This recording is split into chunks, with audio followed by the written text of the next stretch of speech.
बिस्मिल्लाहिर्रहमानिर्रहीम। अस्सलामुअलैकुम नाजरीन, तारीख की दुनिया में खुश आमदीद। मुझे डॉक्टर अली कहते हैं और आज तारीख के झरोकों से हम पाक फौज के उस गुमनाम हीरो का जिक्र कर रहे हैं कि जिसने मुसल्लह अफवाज की आंखें और कान बनकर दुश्मन की सफ़ों में नकब लगाने के लिए अपने सिविल की अच्छी नौकरी छोड़कर पाक फौज में बतौर खुफिया एजेंट शमूलियत इख्तियार की। नाजरीन, पिछली वीडियो में हम बात कर रहे थे कि किस तरह से उनकी तरबियत हुई और वो अपने मिशन पर जाने के लिए तैयार थे। वीडियो की तफसील में जाने से पहले हमारे चैनल को सब्सक्राइब कीजिए और बेल आइकन को जरूर दबा दीजिएगा ताकि हमारी आने वाली खून गरमाने वाली वीडियो सबसे पहले आप तक पहुंच सकें। नाजरीन, ये इस गाजी की दास्तान उन्हीं की जुबानी हम आपको सुनाते हैं। सुकूते ढाका के बाद भारत अपनी 80% से ज्यादा फौज मगरबी पाकिस्तान के बॉर्डर पर ले आया था और इंटेलिजेंस रिपोर्ट से पता चला था कि साबिका मशरकी पाकिस्तान के बाद भारत पाकिस्तान के इस मुश्किल दौर से फायदा उठाकर मगरबी पाकिस्तान को भी निगल जाना चाहता है। भारत को अपनी अफवाज से ज्यादा उस वक्त के रूस से किए गए दिफाई मुआहदे पर बहुत गुरूर और भरोसा था, जिसके तहत भारत पर हमला रूस पर समझा जाना था। पाकिस्तानी अफवाज ने दौरान जंग उसी भारत और रूस के माबैन उसी मुआहदे की वजह से महज दिफाई जंग लड़ी और भारत को उसी वजह से भरपूर मौका मिल गया था कि वो मगरबी पाकिस्तान के दिफाई लिहाज से कमजोर मुकामात पर भरपूर हमला करके पाकिस्तानी हुदूद में दाखिल हो जाए। चुनांचे जंग बंदी के वक्त मगरबी पाकिस्तान का 5000 मुरब्बा मील इलाका भारत के कब्जे में जा चुका था। अफवाज पाकिस्तान ही नहीं बल्कि पूरी पाकिस्तानी कौम मायूसी का शिकार थी। हमारा ग्रुप स्टैंड बाय पोजीशन पर था कि हमें 3 दिन की रुख्सत दी गई और हदायत दी गई कि अपना सब सामान छोड़कर घर आएं। सिर्फ जूतों का एक जोड़ा जो पहना हुआ था और 2 जोड़े पैंट कमीज लाएं जिन पर कोई भी ऐसा निशान ना हो कि वो पाकिस्तान के बने हुए हैं। नाजरीन, ये छुट्टी हमारे लिए रवानगी का ग्रीन सिग्नल थी। मुझसे कागजात पर अपने वरसा के नाम लिखवाए गए, जिनकी एक कॉपी मुझे और अपने वरसा को देने की हदायत की गई। मेरे बाकी चारों साथी तो बाकायदा फौजी थे, वो पहले से ही ये कागजात मुकम्मल कर चुके थे। कागजात में दौरान मिशन मरने की सूरत में वरसा के लिए माकूल रकम और बेहतरीन सहूलियात देने का वादा था। उस वक्त मेरी वालिदा हयात थी, बीवी और चंद माह का बेटा था। मैंने वरसा में पहले वालिदा का नाम लिखा और बाद में बीवी और बच्चे का और 3 रोजा छुट्टी पर रवाना हो गया। घर पहुंचकर मैंने खुद को नॉर्मल रखने की पूरी कोशिश की। मेरी बीवी तो कुछ ना समझ सकी, लेकिन मेरी वालिदा ने मेरी अंदरूनी कैफियत को कुछ कुछ भांप लिया था। मैंने अपने घर वालों को ये भी ना बताया कि मैं क्या कर रहा हूँ और कहाँ जा रहा हूँ। उन्हें तो सिर्फ ये इल्म था कि मैं लाहौर में एक प्राइवेट कंपनी में मुलाजिम हूँ। रवानगी से चंद लम्हे कबल मैंने वालिदा को बंद लफाफे में कागजात दिए और कहा कि उन्हें संभाल कर रखें। वालिद मरहूम की कब्र पर हाजिरी दी और घंटों वहीं बैठा रहा। रवानगी के वक्त वालिदा, बीवी और बच्चे से इस तरह मिला जैसे शायद आइंदा मुलाकात नसीब ना हो। मेरी जो अंदरूनी कैफियत थी उसका आप बखूबी अंदाजा लगा सकते हैं, लेकिन मैंने हद्दुल इम्कान ये कोशिश की कि चेहरे पर कोई तासुर जाहिर ना होने पाए। वालिदा और बीवी को मैंने ये बताया था कि कंपनी की तरफ से मुझे शायद चंद माह के लिए श्रीलंका जाना पड़े, इसलिए मेरी तरफ से खतूत आने में देर हो सकती है। मैं फ़ोन पर दफ्तर वालों से आपकी खैरियत मालूम कर लिया करूँगा और मेरे दफ्तर के आदमी मेरी तनख्वाह पहुँचा दिया करेंगे और मेरी खैरियत से आपको आगाह कर दिया करेंगे। नाज़रीन, ये सब बातें मैंने अपने सीनियर्स की हदायत के ऐन मुताबिक की थी। घर वालों को ये इंतज़ाम अजीब लग रहा था, लेकिन मैंने उन्हें सवाल करने का मौका न दिया और शाम को 7 बजे स्टेशन की जानिब रवाना हो गया, क्योंकि अगली सुबह 8 बजे हमें रिपोर्ट करनी थी। लाहौर में हमें एक बंद जीप में आंखों पर पट्टी बांध कर ले जाया गया और जब पट्टी खुली तो हम एक हॉल में मौजूद थे जहां पर बहुत सारी कुर्सियां पड़ी हुई थीं और वहां हमारे सीनियर्स भी मौजूद थे। चंद ही लम्हों बाद सिविलियन ड्रेस में एक साहब दाखिल हुए और उन्हें हमारे सीनियर्स ने एड़ी बजाकर सैल्यूट किया।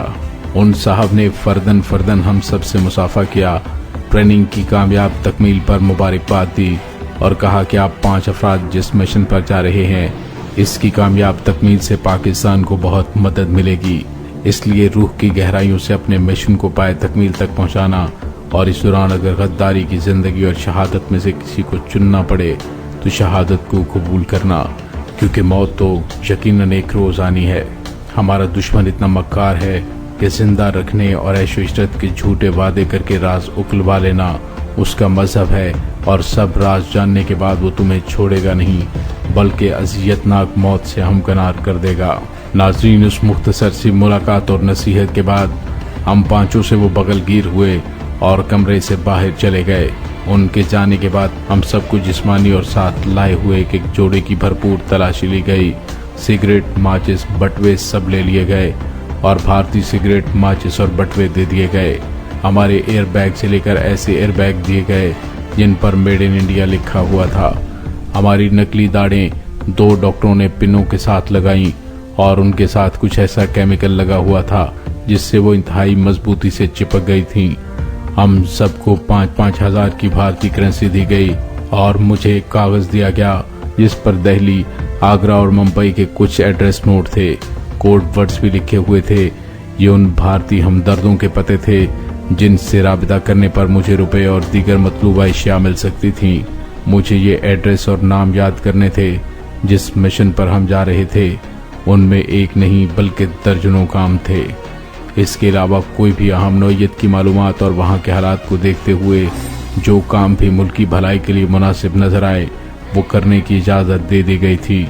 यानी हमारा कोई मखसूस मिशन नहीं था बल्कि हमें दुश्मन से मुतल्लिक हर किस्म की मालूमात हासिल करनी थी और मौका मिलने पर उसे स्विच करना था।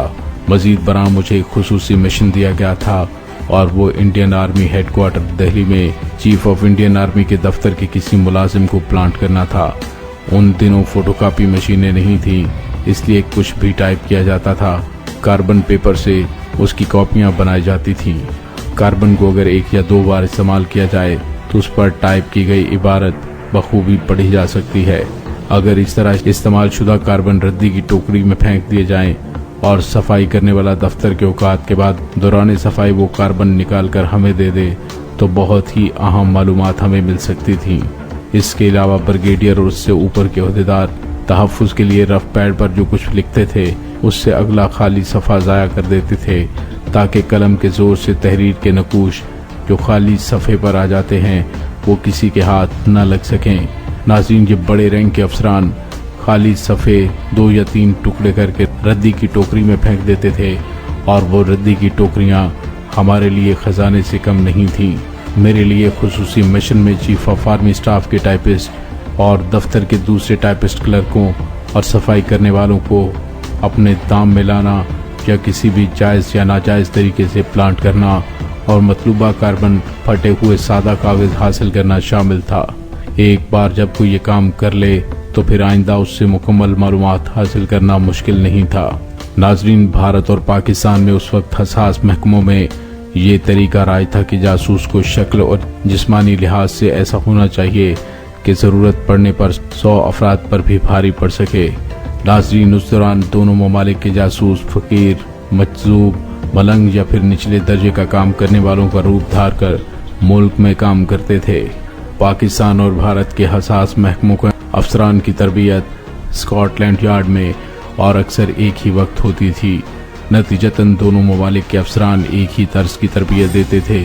ये बिल्कुल इसी तरह से है जैसे आजकल अमेरिका, पाकिस्तान और भारत दोनों की अफवाज के साथ जंगी मशकें करता है और उसका अंदरूनी मकसद हमारी अफवाज की सलाहियत जानना होता है। नाज़रीन, पाकिस्तानी अफवाज से मुतल्लिक अहम मालूमात इसराइल को दी जाती थीं जो बिलवास्ता भारत को पहुँच जाती थीं। 4 दहाइयाँ पहले तक ये इंतहाई हसास फरीज़ा पाकिस्तानी सिविल अफसर सरअंजाम देते थे। बाद में ये काम पाकिस्तानी सियासतदानों ने संभाल लिया, यानी दुश्मन को अपनी खुफिया मालूमात मुहैया करना, वरना किसी फौजी ने सिख कौम परस्तों की फहरिस्त भारत को नहीं दी और न ही किसी फौजी ने भारतीय टैंकों पर बैठकर पाकिस्तान में दाखिल होने की बात की थी। किसी फौजी ने यह ऐलान नहीं किया कि पाकिस्तान के पास एटम बम मौजूद है और न ही किसी फौजी ने भारत को इंतहाई पसंदीदा कौम का दर्जा दिया।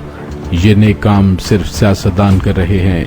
नाज़रीन, मैं अपने कद काठ और शक्ल सूरत से किसी पहलू से भी भारतीय नहीं लगता था और सैकड़ों नहीं बल्कि हजारों में मुझे ढूंढ लेना बहुत आसान था।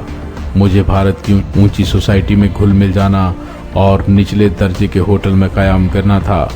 गालिबन मैं पहला शख्स था जिसे ये मिशन सौंपा गया, क्योंकि अपने गैर मामूली कद काठ और शबाहत की वजह से मुझे पाकिस्तानी जासूस समझे जाने का कम ही इम्कान था। नाज़रीन, पाकिस्तान की तरह भारतीय पुलिस और CBI वाले भी सिर्फ निचले दर्जे के होटलों पर ही रेड करते हैं। 4 या 5 स्टार होटल्स में दाखिल होने की उनमें जुर्रत नहीं होती। तरबेला में मुलाजमत के दौरान वहाँ गैर मुल्की अफसरान और उनकी फैमिलीज के बने क्लबों में मेरी रसाई थी। मैं उस दौर के मकबूल तरीन बॉलरूम डांस जैसे square, waltz and rock and roll में महारत हासिल कर चुका था। भारत में क़याम के दौरान इन खुराफात से मुझे बहुत ज़्यादा मदद मिली।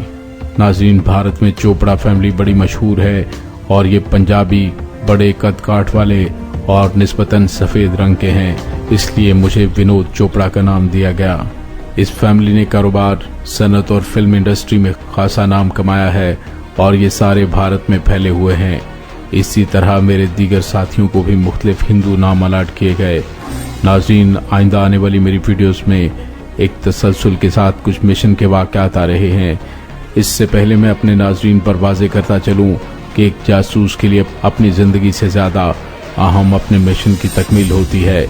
भारत में हिंदू नाम के साथ दाखिल होकर मुझे खालिसतन एक हिंदू के रूप में अपना काम करना था और इसके लिए मुझे वो भी करना पड़ा जिसकी इस्लाम में ममानियत है। मुझे वतन अजीज़ की सलामती के लिए जो मिशन सौंपे गए थे उन्हें हर कीमत पर मुकम्मल करना था और इस दौरान मुझसे गैर शरई और गैर इस्लामी हरकत भी हुई। उनके लिए मैं सिर्फ उस ज़ात के सामने जवाबदेह हूँ जो गफूरुर रहीम है। नाज़रीन, हमें दौरान तरबियत वाली रिहाइशगाह पर लाया गया। वहाँ एक बार मिशन की ब्रीफिंग और एहतियाती तदाबीर दोहराई गई। दोपहर 3 बजे हमें 2 प्राइवेट कारों में लाहौर स्टेशन लाया गया। बसीरपुर बरास्ता कसूर टिकट पहले ही खरीद लिए गए थे। हम सब सेकंड क्लास के एक डिब्बे में बिल्कुल अजनबी बनकर दाखिल हुए। हमारे 2 सीनियर भी हमारे हमरा थे और एक दूसरे से बातचीत की कतई ममानियत थी। रात तकरीबन 11:30 बजे हम बसीरपुर पहुंचे और वहां एक सेफ हाउस में हमारे खाने और सोने का इंतजाम था। उस सेफ हाउस के एक हिस्से में चीखों पुकार की आवाज़ें आती थीं। सीनियर्स ने हमें बताया कि कुछ भारतीय हैं जो बॉर्डर क्रॉस करते हुए पकड़े गए हैं, उनसे तफ्तीश की जा रही है। सेफ हाउस के मुस्तकिल रिहायशी बिल्कुल खामोशी से हमारी मतलूबा अशिया हमें पहुंचा रहे थे और अगर हम कोई सवाल करते तो महज मुस्कुरा कर खामोश हो जाते थे। दूसरी सुबह 9 बजे हमने बसीरपुर से कूच किया और 3 जीपों में हमारा काफिला रवाना हुआ। हमें ये नहीं बताया गया कि हमें कहाँ ले जाया जा रहा है। सफ़र मुसलसल जारी रहा। ये कभी नहर की पगडंडी और कभी कच्ची और टूटी फूटी सड़कों पर जारी रहा। गुरूब आफ्ताब के करीब हम खैमों के एक पड़ाव में पहुंचे जहां पाकिस्तानी बॉर्डर फोर्स के जवानों ने हमारा खैर मकदम किया। वहां हमें हमारे सीनियर्स ने बताया कि हम बहावल नगर में मंडी सादिकगंज के करीब बॉर्डर से सिर्फ 2 किलोमीटर की दूरी पर हैं। नाज़रीन, वहां 2 अजनबी देहातियों से हमें मिलाया गया। ठीक 10 रोज बाद दिल्ली में 11 बजे दिन उनमें से एक ने मुझे मिलना था और मीटिंग का मुकाम मुझे समझा दिया गया। ये दोनों देहाती लाहौर के एक मारूफ स्मगलर के कारिंदे थे और हफ्ते में 2 बार उसी रास्ते से भारत जाते थे और पान, काजू और इलायची वगैरह लाते थे। पाकिस्तान की तरफ से हमें बॉर्डर से गुजरने और वापस आने की सहूलतें दी गई थीं, जिसके एवज वो पहले से गए हुए ग्रुप्स की डाक वगैरह लाते और ले जाते थे।